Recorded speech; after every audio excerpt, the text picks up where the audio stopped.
Special thanks to Matt Brunette, aka and Matt, for his review of 2014's Mr. Peabody Sherman and his editorial back in 2019 where he talked about the history of Me and My Shadow from DreamWorks, both projects. It helped me to do my next review of Paws of Fury, The Legend of Hank.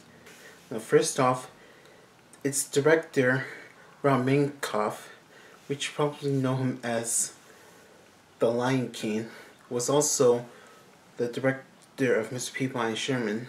The history of Me and My Shadow is brought up because it's one of those few almost canceled projects that never saw the light of day, because it was originally going to be released in 2017 but had been put on hold for some reasons until half a decade till right now. So how does this work out? The story is about Hank, a samurai beagle who is summoned to become a samurai trained by Jimbo, a cat mentor, who helps him train in order to save this Japanese town populated by cats by an evil shogun.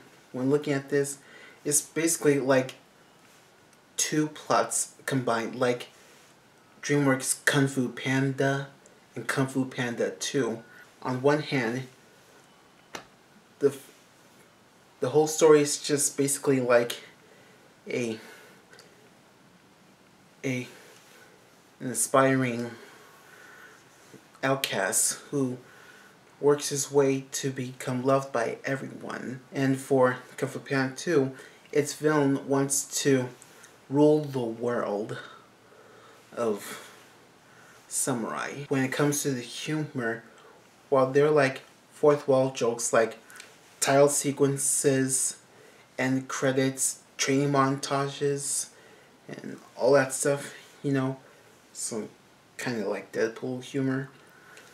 The other humor is just your key stuff, like you have your average gas humor, which it's pretty much unfunny and bland to sit through. The be yourself message is nothing that original, and when comparing that message to another film that's also populated by animals, Arctic Dogs, I could say that this, like, to its credit, it's not like hammered down too much a bit.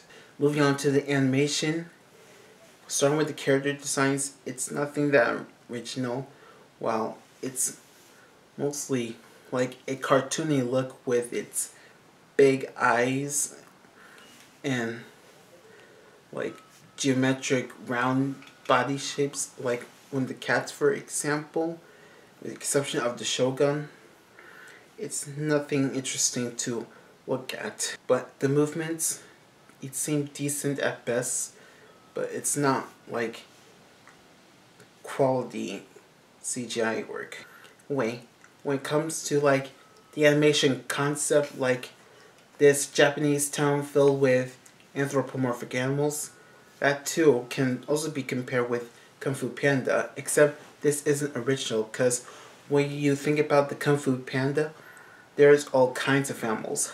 Like with Pon Shifu, they're like different pandas, and the Furious Five, like a monkey, a tiger, a mantis, a viper, and a crane, and the background characters like rabbits and pigs. That's how the team at DreamWorks made this, the town of China, a different setting while keeping its aesthetic and architecture. Here, however, there's nothing really different to look at. The characters, they're just like most uninteresting ones, and mostly carbon copies of Kung Fu Panda. Hank is just like the inspiring samurai who wants to learn martial arts in order to become the leader of the cat-populated Chinese town. So he's basically like Poe, except Poe has more depth than Hank, who is just a dog. As for Jimbo, he's like Shifu, like the grumpy trainer, mentor, who helps Hank learn the basics of martial arts or Kung Fu. But Shifu, he's also more different and more sensible. Sumo, he's just like your big obese orange cat who only like a gentle giant who starts out as an obstacle for Hank but turns into a softie. And for the Shogun, he's just basically like the peacock villain of Kung Fu Panda 2, except the peacock is more dark and threatening. Here, his motivations is just weak and nothing interesting to know about him. One more thing, the voice acting, while some can be a bit wasted, like Samuel Jackson or the legendary Mel Brooks and Michelle Yeoh, Michael Cera has done a decent job, as well as the other cast. All in all, Paws of Fury, Legend of Hank is sort of a mixed bag when compared to Minkoff's previous directorial work. Yeah. Like, the story is nothing inspiring, the animation is nothing unique, and the characters are just as plain as you can get.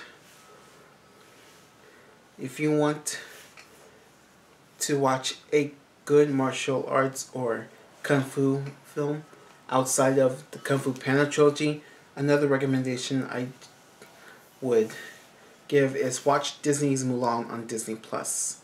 Here, I wouldn't be too much of a rush to watch this film immediately, as I find it okay at best, not bad, and I found it slightly better than Arctic Dogs, but that's not saying much. So as for my rating, I give this a 5 out of 10 for being an okay film. Well, that's all I have to say for now. Now join me in the next 2 weeks as I do my review of Warner Animation's DC League of Super Pets, which is going to be really interesting for the most part. We'll see.